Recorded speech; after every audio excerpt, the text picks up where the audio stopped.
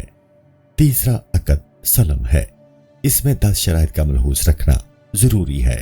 پہلی شرط یہ ہے کہ عقد میں کہے مثلا یہ چاندی یا یہ سونا یا یہ کپڑا جیسا بھی ہو اس خریدار کے لیے سلم کے طور پر میں نے دیا، اور جس صفت کی گندم مقصود و مطلوب ہو اس چیز کی قیمت سے بدلے جا سکیں، اور صفت کا حسب عادت کہنا ضروری سمجھا جاتا ہو تو سب واضح طور پر کہہ دے تاکہ دوسری جانب والے کو پتہ چل جائے اور وہ کہے میں نے قبول کیا۔ اور اگر لفظ سلم کے بدلے کہے کہ اس طرح کی چیز میں نے مول لی تو بھی درست اور ٹھیک ہے۔ دوسری شرط یہ ہے کہ جو چیز دے بے حساب کیے نہ دے، بلکہ اس کا ناپ تول کر لے۔ اگر واپس کرنے کی ضرورت پڑے تو پتہ ہو کہ کتنی دی تھی اور کتنی لینی ہے۔ تیسری شرط یہ ہے کہ مجلس عقد میں راس المال یعنی روپے اس کے حوالے کر دے۔ چوتھی شرط یہ ہے کہ سلم ایسی چیز میں کرے جس کے حال وصف وغیرہ سے معلوم ہو جائے، جیسے اناج، روٹی، جانور کے بال، ریشم، دودھ، گوشت، حیوان، مگر جو چیز کئی چیزوں سے مل کر بنی ہو اور ان کی مقدار الگ الگ معلوم نہ ہو، جیسے مختلف اشیاء سے مرکب خوشبو، یا ہر ایک چیز سے علیحدہ مرکب ہو، جیسے ترکی کمان بنی ہوئی ہو، کفش موزہ، جوتا، تراشا ہوا تیر، ان سب میں بیع سلم باطل ہے، کیونکہ یہ اشیاء صفت پذیر نہیں، بیان سے ان کی پوری کیفیت معلوم نہیں ہو سکتی۔ اور صحیح یہ ہے کہ روٹی میں سلم جائز ہے، اگرچہ نمک اور پانی کی اس میں ملاوٹ ہوتی ہے، مگر وہ مقدار مقصود نہیں اور جہالت پیدا نہیں کرتی جو جھگڑا کا باعث بنے۔ پانچویں شرط یہ ہے کہ اگر وعدہ پر خریدتا ہے تو مدت معلوم ہونی چاہیے، یہ نہ کہے کہ غلہ تیار ہونے تک، کیونکہ یہ ہمیشہ ایک وقت میں نہیں ہوتا، اور اگر کہے 9 روز مشہور ہو، یا یہ کہے کہ جمادی الاول تک تو درست ہے، اور اسے جمادی الاول پر عمل کریں گے۔ چھٹی شرط یہ ہے کہ اس چیز میں سلم کرے جس وقت وعدہ میں موجود پاتا ہو۔ اگر میوہ میں سلم کرے گا تو جب تک وہ میوہ پختہ نہ ہو سلم باطل ہے، اگر اس وقت اکثر پک گیا ہے تو درست ہے۔ پھر اگر کسی آفت یا حادثے کے باعث دیر ہو جائے تو اگر اس کی مرضی ہو تو مہلت دے، ورنہ بے فسخ کر کے مال واپس لے لے۔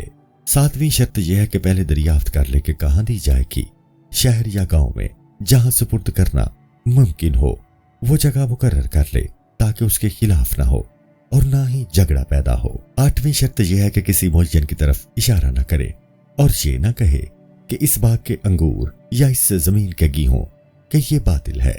نویں شرط یہ ہے کہ ایسی چیزیں سلم نہ کرے جو نایاب ہو، جیسے بڑی موتی کا دانہ جو بے نظیر ہو، یا خوبصورت لونڈی یا حسین لڑکا، یا اس طرح کی اور چیزیں۔